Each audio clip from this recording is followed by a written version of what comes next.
आज हे 2 डिझाईनचे ब्लाऊज शिवायचे आहेत मला, तेच मी आता शिवायला घेते। रात्रीच कट करून ठेवले होते मी। तर इथे बघा पहिला हा ब्लाऊज मी असा डिझाईनचा शिवलाय, स्लीव्जला अशी डिझाईन केली मी। त्याला अजून लटकन वगैरे लावायचे आहेत मण्यांचे, ते तुम्ही शेवटला बघा या ब्लाऊजची डिझाईन पूर्ण फायनल झाल्यानंतर तर इथे ब्लाऊजला फिटिंग वगैरे करून घेते मी आणि लगेच मग दुसरा पण ब्लाऊज शिवायला घेतला। हे बघा कटोरी किती छान झाली। आणि इथे मी आता मागचा गळा तयार करते। तर बघा हे असा बोटनेक गळा आहे आणि इथे अजून फूल पण लावायचं आहे मागं। आणि आता इथे ना बाही तयार करायला घेते, फुग्याची बाही शिवायची याची। तर हे बघा अशी बाही झाली, अजून त्याला इथे ना लेस लावायची आहे त्याची या साडीची।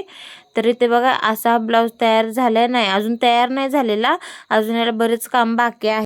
तर इथे मी घेतले आता फूल तयार करायला। हे असे पाकळ्या तयार करून घेतल्यात आणि इथे असं मी फूल पण अटॅच करून घेतले आणि खाली बघा मणी लावून असे लटकन केलेत। आणि ना इथे मी आता लेस चिटकवून घेते बाहीला।